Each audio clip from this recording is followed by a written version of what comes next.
Սեփական ուժերի նկատմամբ վստահություններ շնչել եւ գոնե պատվով մեռնել ու հնարավորություն ստեղծել սերունդների համար։ Արթուր Մկրտչյան, Լեռնային Ղարաբաղի Հանրապետության Գերագույն խորհրդի առաջին նախագահ, ով այսօր կդառնար 59 տարեկան։ Նրա անունը միշտ կապված է Արցախի ազգային ազատագրական ու պետականության կերտման պատմության հետ։ Ազգի նվիրյալն ու հայոց պատմության քաջատեղյակ Արթուրը այդ պատմությանը ընթացք տվողներից էր։ Արցախի խորհրդարանի ՀՅԴ խմբակցությունն այսօր Արթուրի ընկերների, հարազատների ու գործընկերների մասնակցությամբ քննարկում միջոցառում էր կազմակերպել։ Մեկ անգամ եւս վերարժևորելու Արթուր Մկրտչյան գիտնականի, ազգային ազատագրական պայքարի կազմակերպչի, քաղաքական ու պետական գործչի գործունեությունն ու նրա թողած հետագիծը։ Վալերի Ղազարյանը հիշեց, թե ինչպես Գերագույն խորհրդի նախագահի պաշտոնի համար ընտրվեց Արթուր Մկրտչյանի թեկնածությունը։ Քննարկումների ժամանակ Արթուրը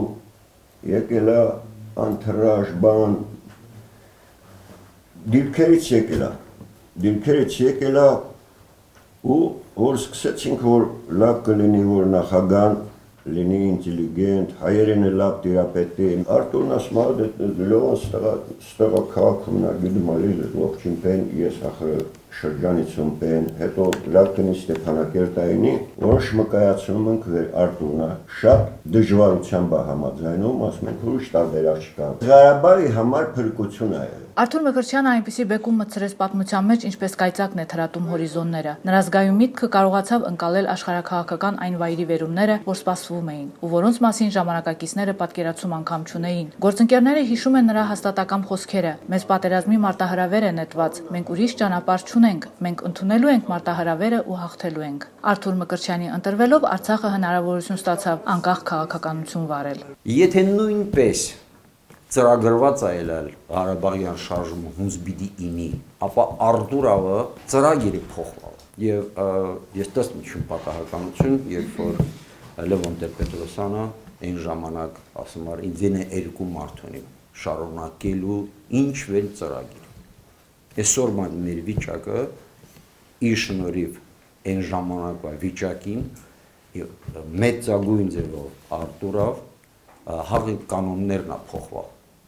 Մտեր ալենք մի ժամանակահատվածում թելադրող քաղաքականություն։ Ղարաբաղը սկսել է թելադրել քաղաքականություն։ Ամենակարևորը իրավական դաշտի մեջ են գործել։ Ամեն ինչ անել, որ ոչ մի կողմի, ոչ մի տղան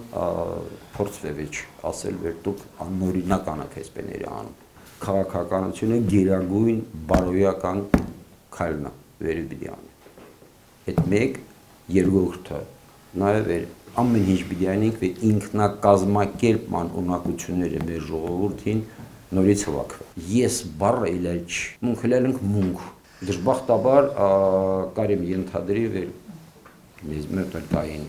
մոտ ասած Ամերիկայում եսը տենեման առաջ։ Հատե Արթուրը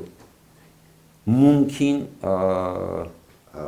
սկիզբը տերալա։ Նա ծնվել էր հայոց արևելից կողմած ամրագուր աշտարակը վերականգնելու վճռականությամբ, սակայն հասցրեց միայն վեմի հիմնաքարերը բարձրացնել։ Գերագույն խորհրդի նախագահի ու Հայաստանի Հանրապետության ժամանակի իշխանությունների միջև ոչ հայանպաստ հակամարտության մասին հիշում է Համլետ Գրիգորյանը։ 3-4 անգամ գնացել է Լևոն Տեր-Պետրոսյանի մոտ ընդունելության։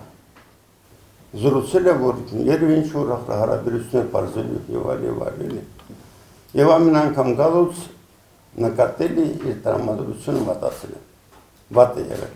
Եվ վերջի անգամ մեկ հստակ եմ ասում, դա երրորդն է, բայց վերջի անգամ, թե հայտարարեց, որ ես չեմ գնալ, վերջի գնալս է Հայաստանի Գերագույն խորհուրդ։ Եվ այդպես էլ չգնաց։ Ուրեմն Մարաղայի դեպքերից հետո էկո մարտակիր։ Արթուրը դες մի անգամ հանդիպ։ Ու մենք 3 ժամից ավել խոսել ենք։ Ու ինքը ներկայացրեց պետության իր տեսլականը։